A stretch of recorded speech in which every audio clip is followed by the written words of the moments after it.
So my girlfriend and I trailered the boat down to the Florida Keys, and over the next 48 hours, we're going to be fishing, diving for lobsters, and just really enjoying one of my favorite places in the world. We then take our catch, clean it up, and then cook it up into an amazing recipe. Let's get into it. Good morning, everyone.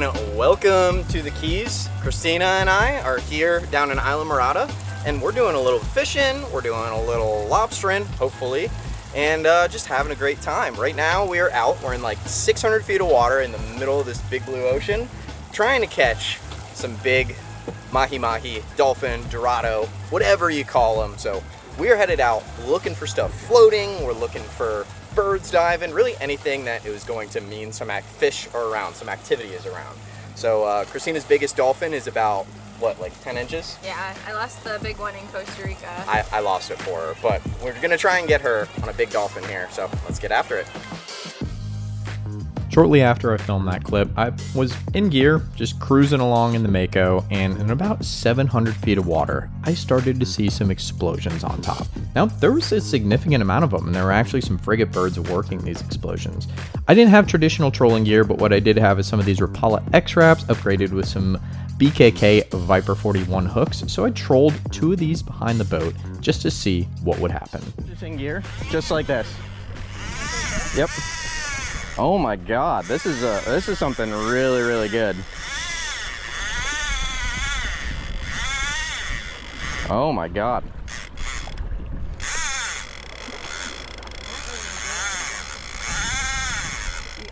Yeah, this is okay.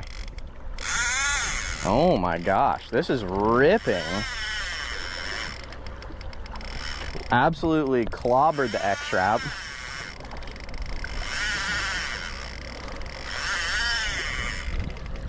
This is not one of those little skipjacks that we saw.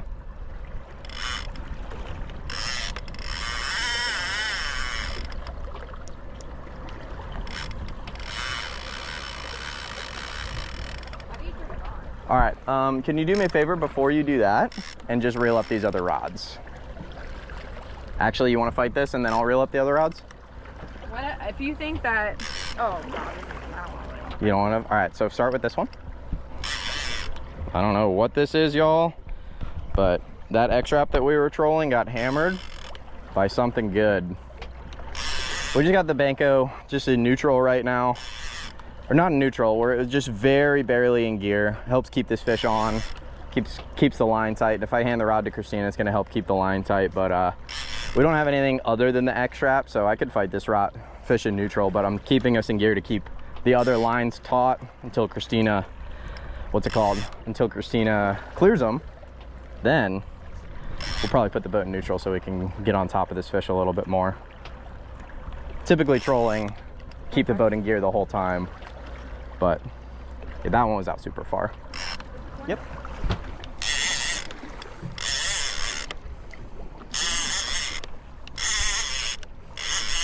You just pull it out. It's on top out there.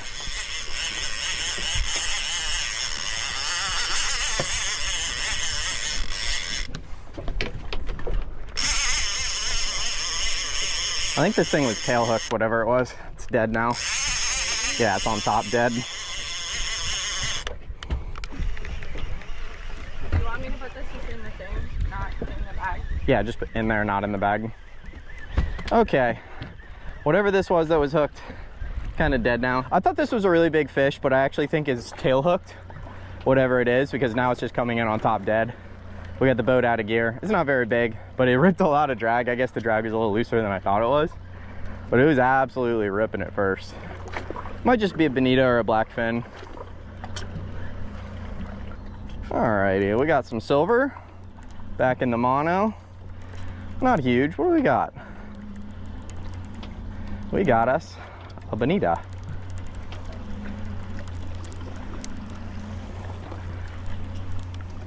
Skipjack. This is what they were. What we were seeing. Boop. There we are. Beautiful skipjack. Came up and hit the X-Wrap. See, he was hooked in the tail there. So he fought like absolute crazy. But these are some beautiful fish. Not the best table fare. You can absolutely eat them, but not as good as other tuna species. And he is gushing blood, absolutely gushing blood. But that's what we got the saltwater wash down for, to clean up the boat. Very, very cool fish. We're gonna put him in the cooler. Not sure what we're gonna do with him, but we're stoked on that guy. That was cool. Cool little experience getting him in the boat. Boom. We can just cut him up. In the box. Close that up. We continued pushing on. I was looking for something floating that would hold a big dolphin. And man, I had to ignore a lot of fish blowing up. There was tons of these skipjacks. Eventually, we found this half of a bucket. Now, I would have drove past this, but when I went up to it, I realized there was bait living underneath it. So I knew there could be some dolphin around. I put the trollers out because I didn't see any immediately. And quickly, we got a bite. On both rods, no less. We are doubled up. You can pick it up out of the rod holder if you want, my dear. We are doubled up. Think we might have 2 dolphin.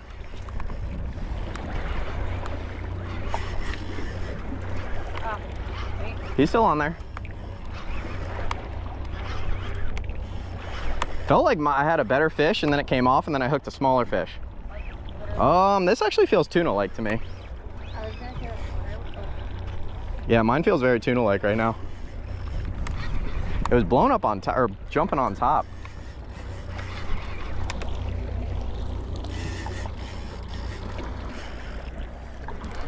Yeah, I think we both have skipjacks or tunas. Yeah.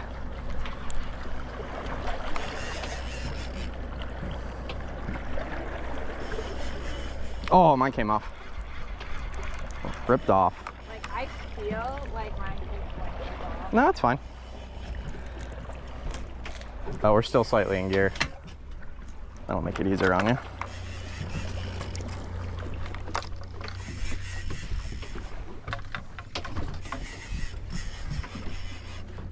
He's gonna come off. No, he's not. Oh my god, oh my god, do you see this? Yeah, this is so funny. This is so funny. Oh, real.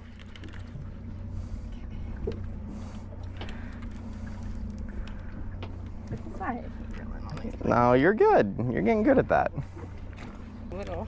No, he's good. Gonna come out. No, he's good. He looks purple. Is he Yeah, he does look purple. He's purple. Ooh. Good job. That's your first of another species. I never got one of those. No.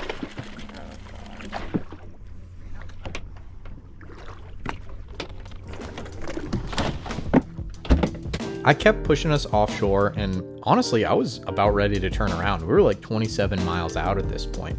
But then I saw exactly what we wanted. So we just found exactly what we want to find. We found a giant piece of bamboo floating out here. I haven't gotten up on it yet. I actually want to troll around it first and see if we can pick up a big dolphin, big mahi-mahi. Actually, well, Christina put us right on top of it, so hopefully we don't snag it. But there's definitely plenty of bait and stuff under it. And yeah, let's see what happens. Whoa!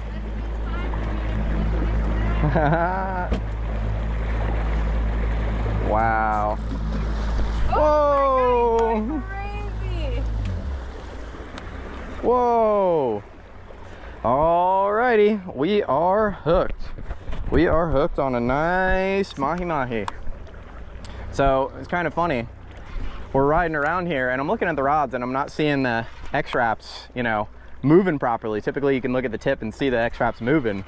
So I go fix them, get weed off of both of them. Literally as I'm fixing this one, get the weed off of it, I just feel a fish come up and whack it.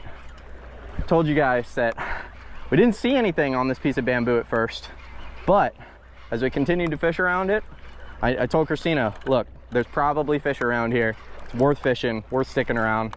Let's see if this guy's got any buddies. This is what we need now. Typically, you're gonna see a big school of these fish. So I'm going real light. He's right next to the boat, just chilling. Let's see, do we see any more? Yeah, there's more back there. All right, babe, so go ahead and kill that clip, my dear. Put that camera away. Yeah, well, I'm just keeping him on for a second. I just saw another, I saw another fish back there. Maybe he's gonna get off. Straighten out the wheel.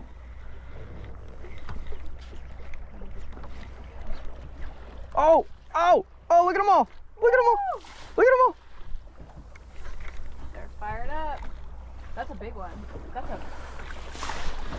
Here you go, babe. I don't know. Oh. Here you go. Just grab it. Oh. Oh. I'm going to bring mine in the boat. And then we'll get yours in the boat.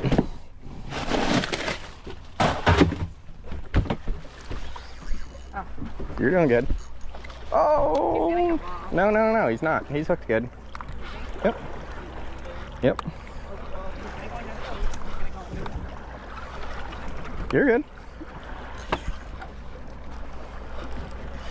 Oh, well, there you go. It's okay. Whole school around the boat, y'all. Whole school. Rye told me when you get in, I'm getting in, I'm good. That's a good size.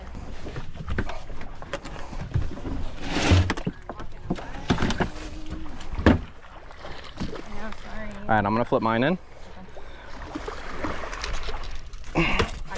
Nope, don't flip them in. Just not yet, because it's just gonna be dangerous.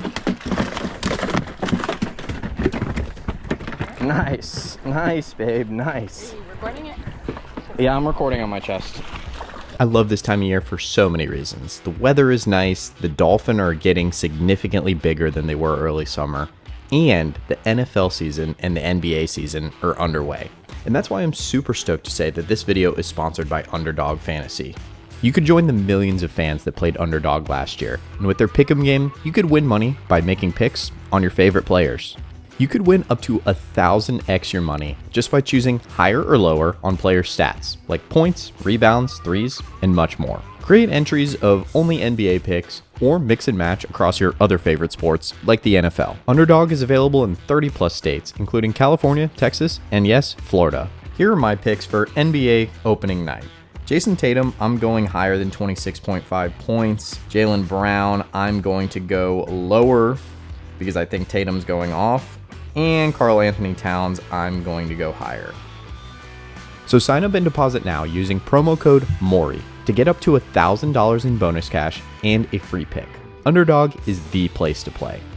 Huge thank you to Underdog for sponsoring today's video.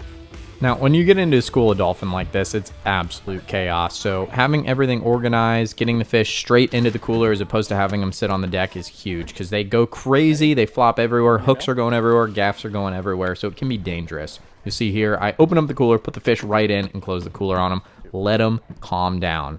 And one thing that I really focus on is where is that floating thing? Because when you're in all that mayhem, a lot of the time you can lose that floating piece of structure that you found the fish on, and it takes you a very long time, if at all, to find it again. Also, when I'm dolphin fishing, I typically will have a couple spinning rods, 5K, 6Ks, with little bucktail jigs like this one tied on. Because once you do get into the fish, it's so easy to just cast this out and jig it, and the fish typically will absolutely hammer it. You don't really need to do cut bait or anything like that. The little jig catches most of them.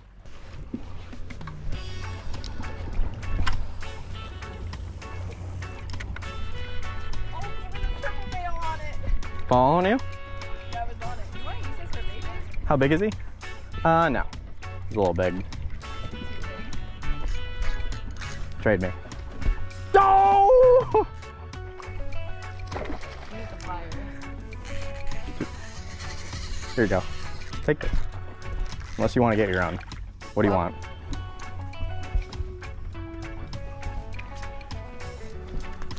Oh, he threw it. No. Yeah, another one ate it. You're good with fighting that one? Woo! Babe, they're good size. No, he's not. You're good. Look at him. Look at him. Oh! Oh!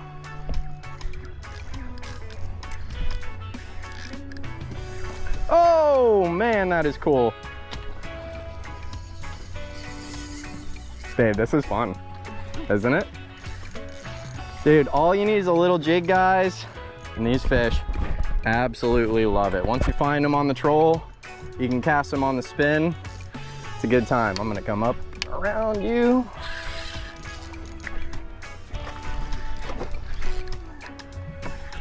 That was sick. There's so many beautiful size fish.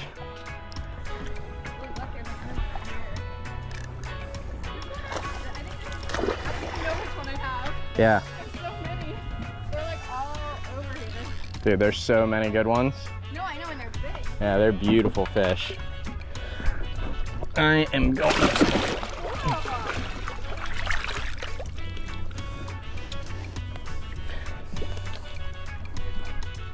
Is it yours bigger or smaller? I think mine's smaller.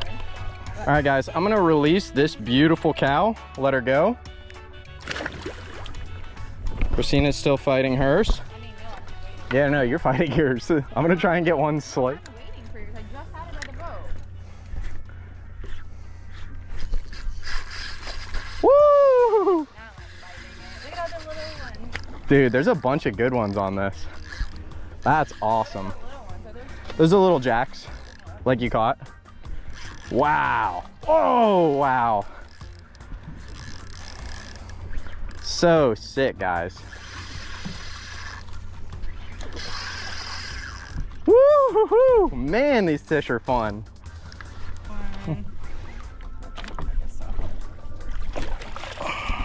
Pretty little bull. Oh my gosh, it's so big. Good job, babe. How big is that one? I don't know. Good. It's a good one. Oh, thank God. Yeah, it's a. I just got it over here. Did you really? Yes. Look, you can literally just like, look, you just toss them down, Yep. and then, oh my gosh, look at all the fish down there. Yep, there's tons of them. Babe, catch that big mahi right there. I know, that's the one I was trying to. Jig it. Oh, he smoked it. Grab. Oh! Oh! Oh! Ready? Ready for this one? No, no, that one's way too wily. I don't want to bring him in the boat yet. Is this one a good one, or you gonna let Yeah, I'm gonna keep yours and let mine go. Well, I don't know how big. Oh, what's that? Is that one too? Yeah. Look at all of them down there. Okay. Second cow getting released. Beautiful fish. Oh my. Pro tip, guys, open the cooler before you bring a fish in the boat. Gaff that, beautiful. So if you see here, this right angle, that means he's a bull, he's a male. I try to release, you know, we kept a couple cows, but try to release the cows because they're gonna release all the eggs and make more mahi for the most part. Keep the bulls. They only need a can full of bulls to, you know, make more. So yes, in a second. He's so wily right now. We're gonna put him in the box. I was trying to see if I could get him unhooked. There we go. Stay in there, bitch. Told you he was gonna do that. I was honestly having so much fun just chucking this light setup. A lot of guys just bring too heavy a gear when they go offshore. I always like to have something like this. This is an Ocean Devil Kingslayer rod, about 7.6, medium heavy-ish action. And I have the Penn Authority 4500 on there with Silk Ocean PE2 braided line. Now that Silk Ocean PE2 it's about thinner than standard 20-pound braid. It actually breaks at over 41 pounds. So this little combo right here can do a little bit of everything. We brought this to Costa Rica, jigged up a bunch of fish on it, and you can see I'm here catching dolphin on it. I use it at Sebastian Jetty, catching redfish and black drum and snook on live shrimp on this setup. So this is just one of those do-it-all combos that I like to have most places that I go.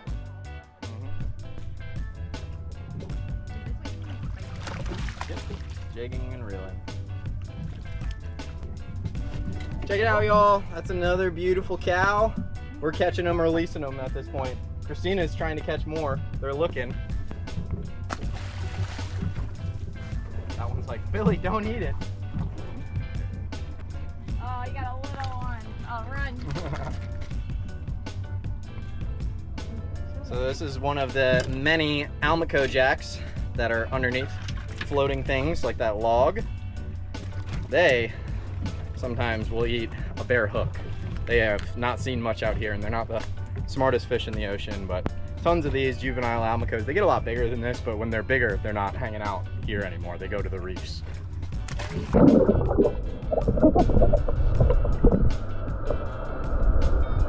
All right, so we've caught our fill of mahi, dorado, dolphin. Caught plenty of those, released a bunch, but we're still on this log. It's the best thing we found all day, so I'm not giving up on it just yet. I just tied on a vertical jig, little 200 gram, 190 gram Johnny jigs, and I put some single strand wire on here. Now, that's because there could be a wahoo sitting at like 100 feet below this floating log. So I'm gonna drop this down. You know, sometimes I've only caught 2 wahoo on vertical jigs ever, and it's because they have really sharp teeth. They'll cut through that assist cord a lot of time. They'll cut through your mono. I'll be good on the wire, but if he wants to cut my assist cord, he might end up doing that. But we'll see. Giving myself the best chance I have with what I got. Just gonna drop this down and see what happens. I tried a ton of retrieves with this jig, and none of them worked until my very last attempt, which was literally just to start cranking the jig as fast as I could and not even worry about trying to work it with the other hand. Just reeling straight as fast as I could.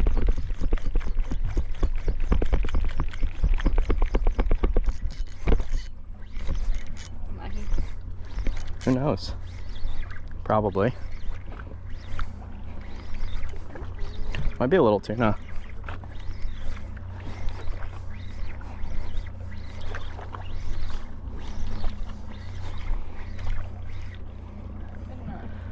A weehoo! This is the smallest wahoo in my life. Oh my goodness, it's a weehoo. It's exactly what we were looking for, just not the exact size. Yeah. This is exactly what we were looking for. We caught ourselves our wahoo, but this is a legitimate weehoo. Tiny little one, you know, less than a pound. Absolutely beautiful fish. They call them zebras, beautiful stripes. Got sharp teeth, but this is crazy. A dolphin actually hit him in the tail as I was pulling him up because he was like, you know what, I want to get a chunk out of that guy. But this is absolutely beautiful. Wahoo are delicious, and they actually don't have any size limit, but there's no way I'm keeping that guy. I'm going to take a quick pic of him and send him back. Got a couple? Yeah. All right, buddy, going back.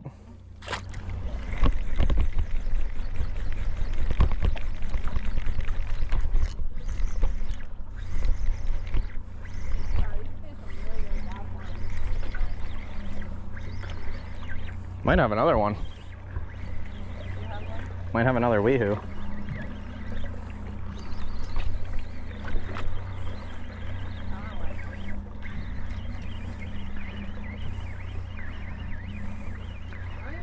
Oh, I got another one. Oh, there's micros under there, we go.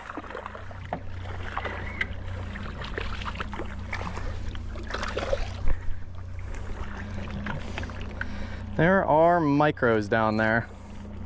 That one's bigger. Always make sure to wet my hand before I touch this beautiful fish. Yeah, I don't want to wipe the scales off. Caught a frickin' another one. Another beautiful little wahoo. Weehoo for short. Beautiful stripes. Send him back, shoot him in. So sick.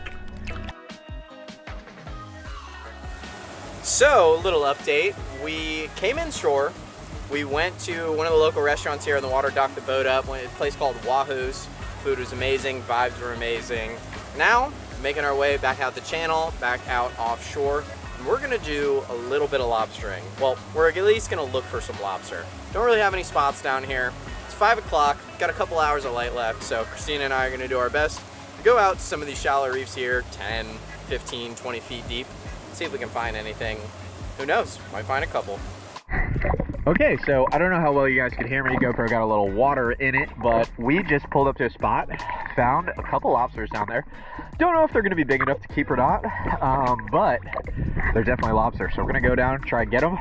We got a tickle stick and a net from our good friends Brooke and Victor, and we're gonna try it out. They actually make these tickle sticks and make these nets, so see how well it works.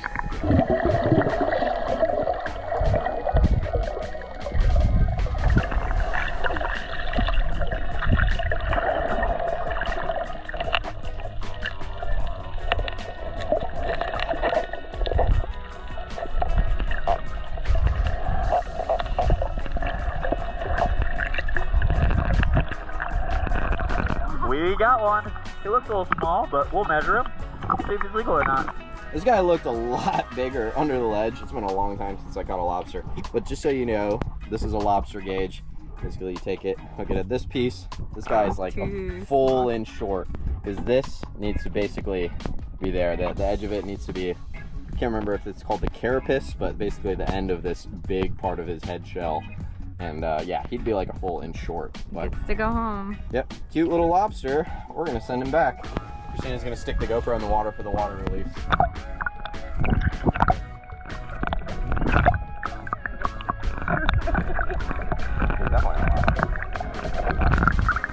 I dove back down on that spot because I had seen another lobster around the same size. I just wanted to make sure, but unfortunately he dipped. By the time I got back down, he was gone. So we continued on looking for other spots like this, you know, grass ledges, stuff like that. And y'all, I was surprised with how hard it was to actually find spots down here. Everything looks like it would hold a lobster, but most of it really does not, especially it being late season. Pretty much most of everything we came to was either picked over or just bare to begin with. We were getting close to the end of the evening when I happened upon one last lobster. Okay guys, so just got another lobster. Not a huge one again, but this one is actually legal. So we take our little lobster gauge, measure him. The gauge does not fall off the back of the top shell. So this one is a legal size. Florida spiny lobster, awesome. I had Christina towing me around and I actually just saw him out on the sand and he was about to start walking away. And I was like, throw me the net, throw me the stick, screw the camera, let's get this thing. And I went down and caught him. And the sun's getting low, but this is pretty cool to get lobster and big dolphin, freaking skipjack tuna all in the same day. And we had time to go get food on the water, but that is probably gonna be all for this afternoon. So that means I will see you guys tomorrow for day 2.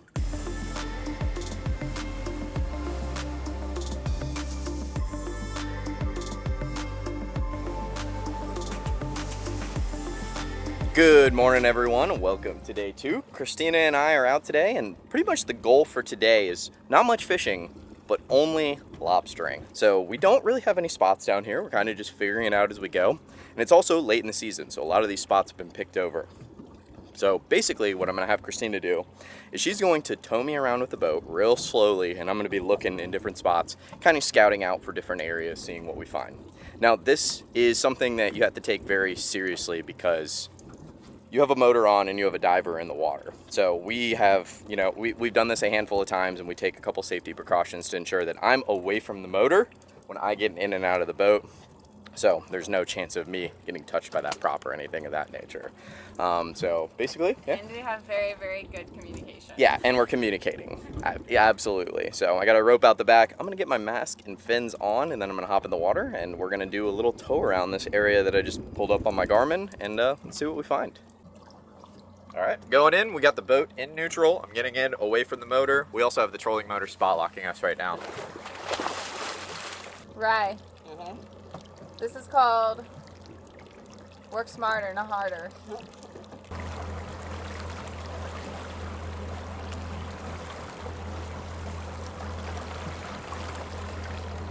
Finding lobsters again proved pretty darn difficult. I think we spent 3 or 4 hours before I found this coral head that absolutely had a bunch on it. But man, that was a lot of time invested to find these things.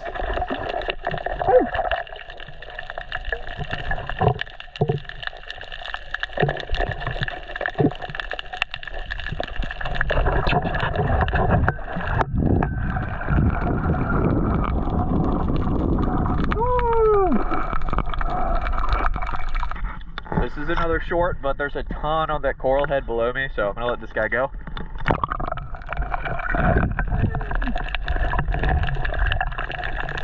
So I'm by no means a pro at lobstering. I'm definitely very much an amateur, but the basic idea is you have this stick in one hand and you have a net in the other.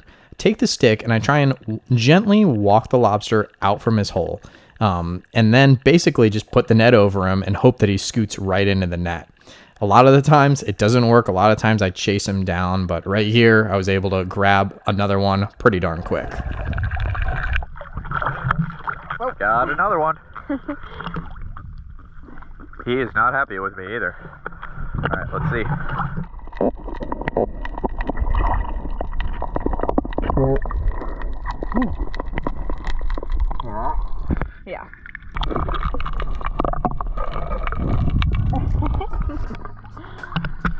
In total, off this coral head, I think I caught 14 or 15 lobsters, and most of them were maybe an eighth of an inch short. I'm not that good at telling, you know, when they're under the rock, so I kind of got to go catch them and measure them out. This one right here was legal, and then a little bit later, I got one that was significantly bigger, and he was legal as well. So 2 out of like 14. A lot of work for those lobster tails, man. Definitely working for it.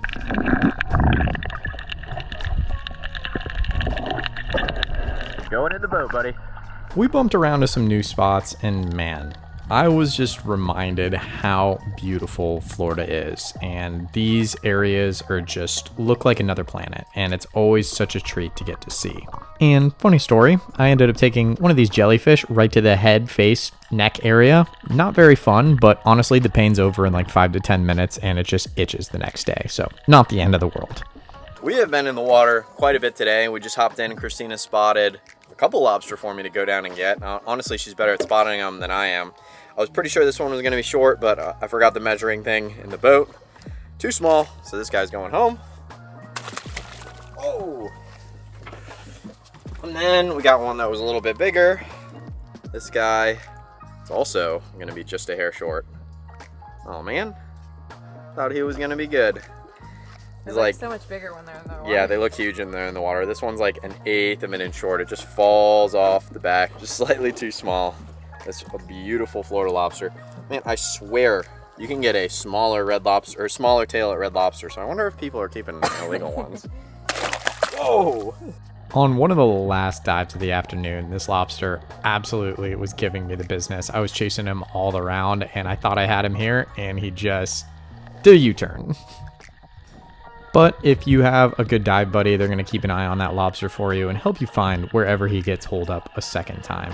Here, I just keep chasing him down, and it's always funny. You seem to be able to hold your breath a lot longer when you're actually chasing something. Almost had another run-in with the jellyfish. I got smoked earlier by one. But we just got another keeper for today. This one is going to be a heck of a time. Chased him down. Probably took like 5 attempts to get this guy, but we got him. He's not happy about it, but we are.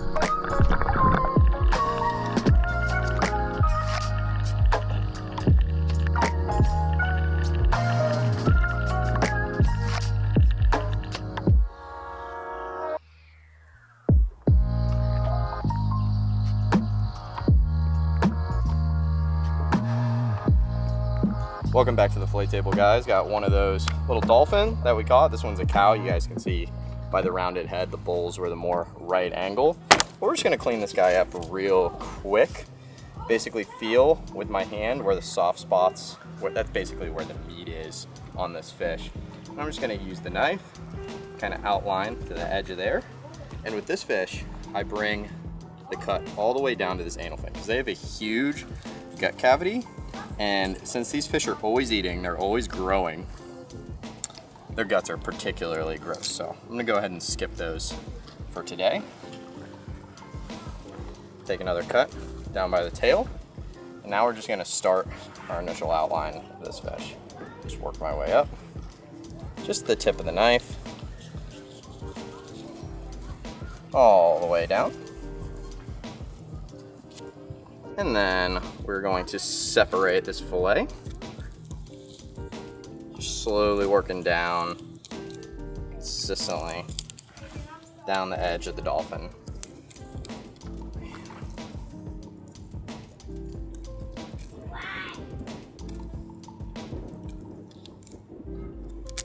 There we go. Able to break through those pin bones pretty easily on this one. Then we just gotta kind of roll our knife down to get on the edge of the other side of the spine.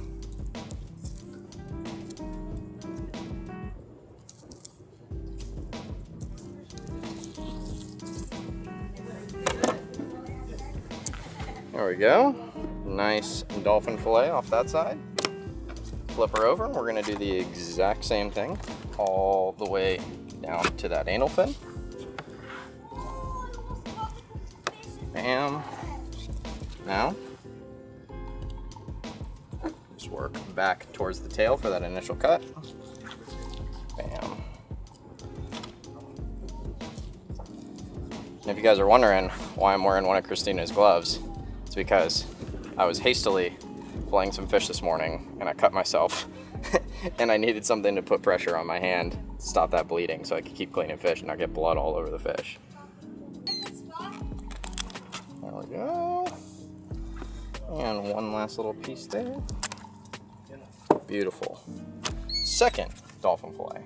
Now, always pop the eyes, these carcasses, before you send them off, so they don't float at a later date. But I think a nurse shark's gonna come in here and smoke this in probably a couple hours. Now, get to the skin in. A lot of people with dolphin or mahi-mahi, they like to peel the skin off. Kind of leaves like a weird little residue on the meat, so I just kind of like to skin them like a snapper or anything like that. Anything else? Get my knife down, fillet at the edge of the table, knife pretty darn flat. I just follow that knife with my hand all the way down. Sometimes you'll break through the skin on these because they do have thinner skin. That's okay. You can always clean that up later as you go.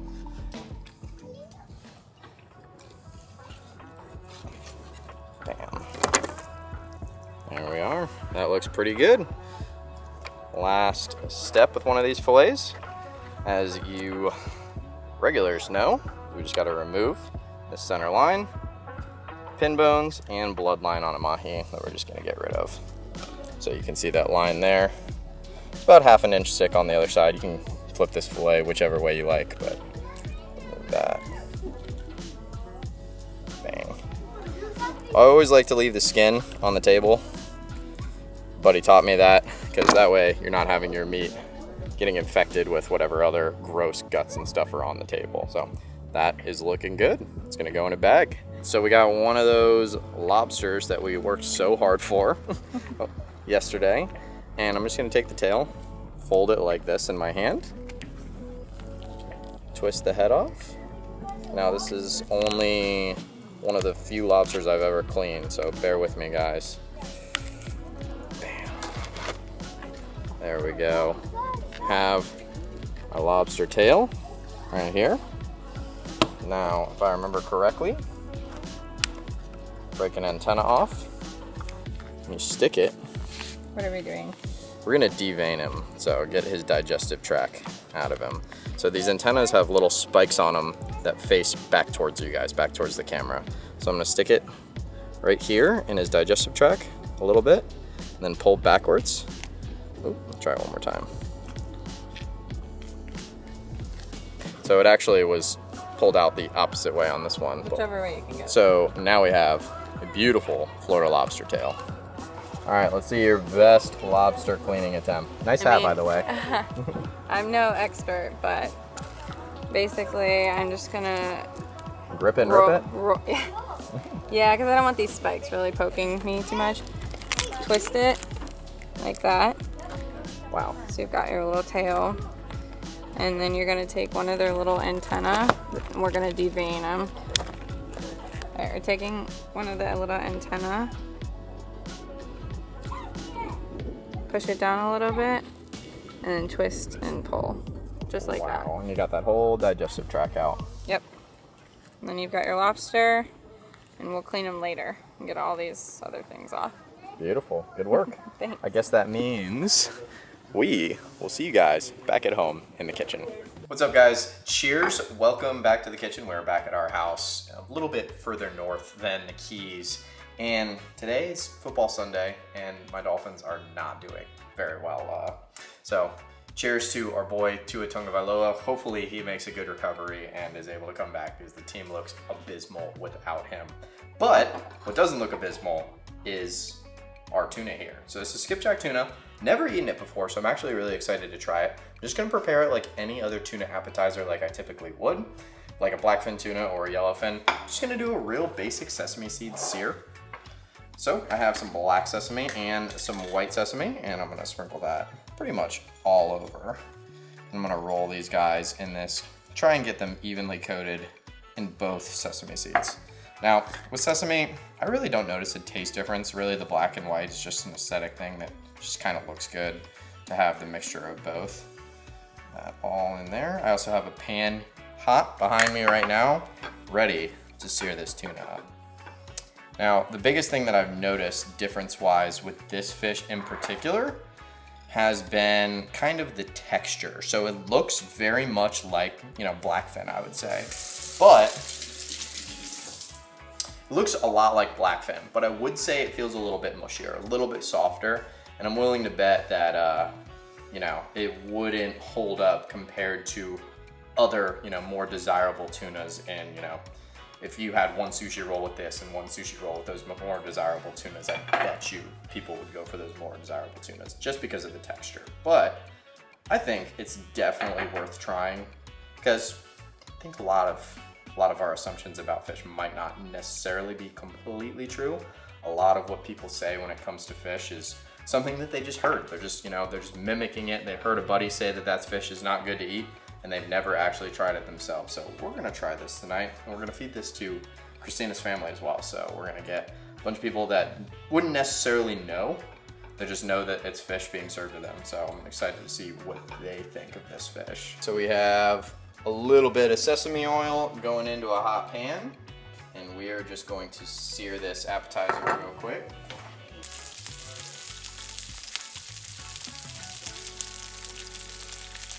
So these guys only take a couple seconds on each side. We're not actually cooking the center, we're just cooking the edges here.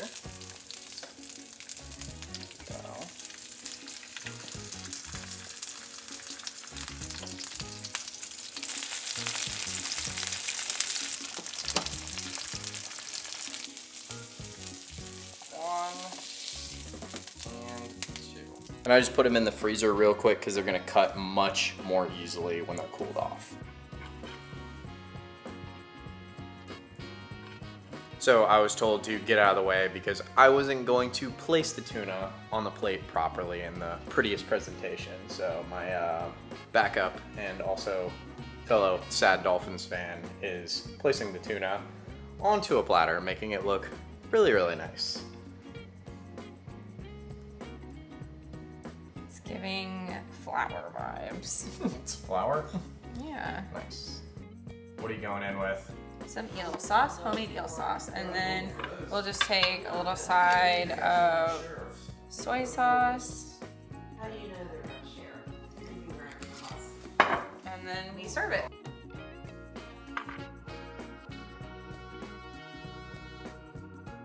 Let's see the verdict on skipjack tuna. See if it's edible.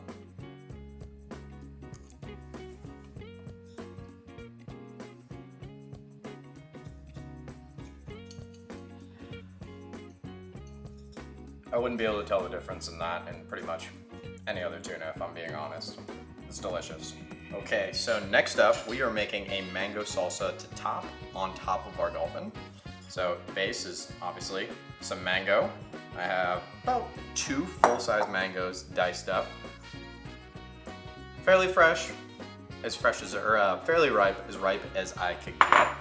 Next up, I have about half of a red onion. Probably not even gonna do all of this either. I'm gonna do, so about 1/4 of a red onion or so. Next, red bell pepper, about half of it diced up. Oh, finally, I have half of a jalapeno. Now we go in with the juice of 2 limes.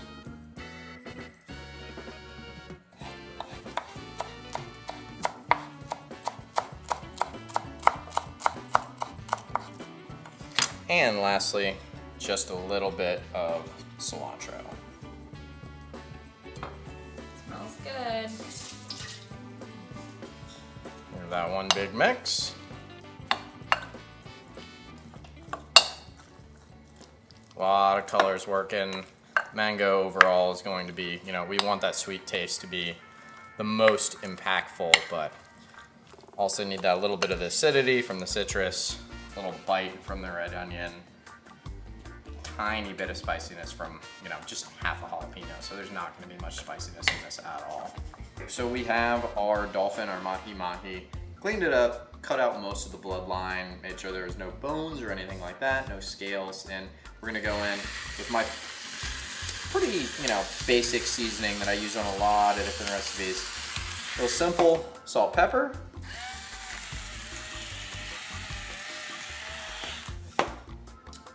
some garlic powder, and a little bit of chili powder.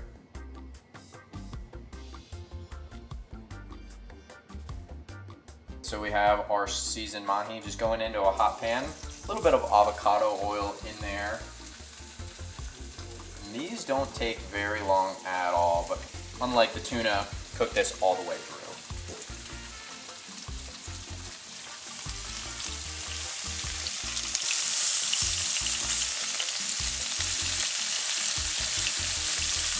Also have a bunch of chopped vegetables, zucchini, red bell pepper, yellow bell pepper, onion, just sending that all into a pan as well.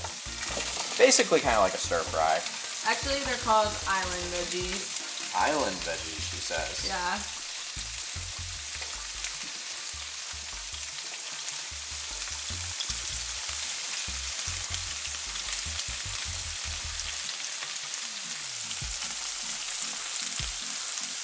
Give these mahi pieces a little flip. Looking good.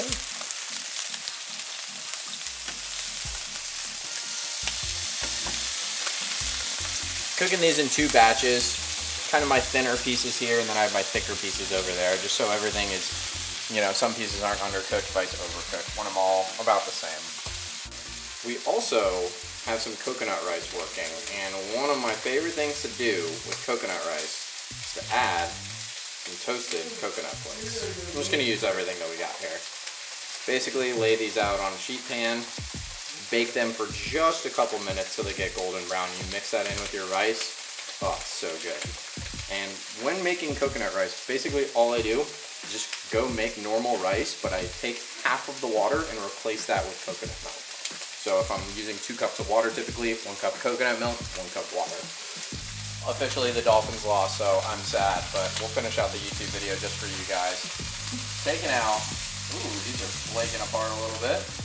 Taking out our pieces of mahi.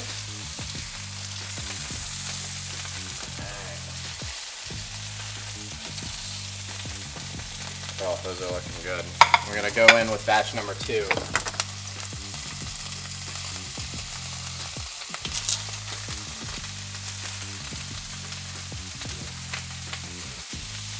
These veggies have been going, you know, 3 or 4 minutes. They're gonna take a little bit to get exactly what we want. We definitely have an overcrowded pan, but a little bit of salt and pepper.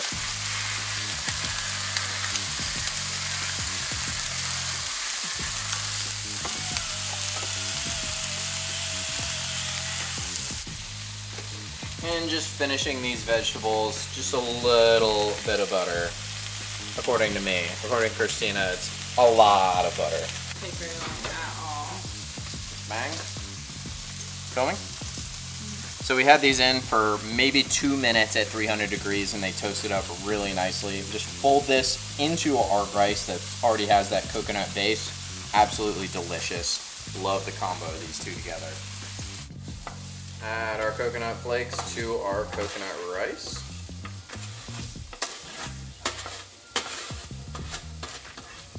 Oh, this is gonna be so good. And this is Christina's favorite part, and she actually behind the scenes will just come up and just eat a little coconut flake behind my back all the time. Looks like a lot, but... Oh no, it's perfect. I mean, we have so much rice because I like this. I actually make a ton of it because I love it for leftovers. You make it once, you know, and it'll last you a week. Oh, that's beautiful. A lot of recipes call for a little cilantro in this. I'm not the biggest fan of it. I honestly think just the coconut rice with the coconut flake is perfect. First up, nice hefty helping of my favorite rice. Then some of our fresh dolphin that Christina, you know, I think you caught like pretty much the whole school. Just catching them and releasing them at the end there. Now, that beautiful color of the mango salsa. Oh, that looks good. And very lastly, some more veggies to fill everything else out. There's a lot of color on that plate.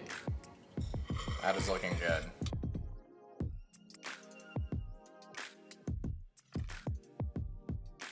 What'd you think of the fish?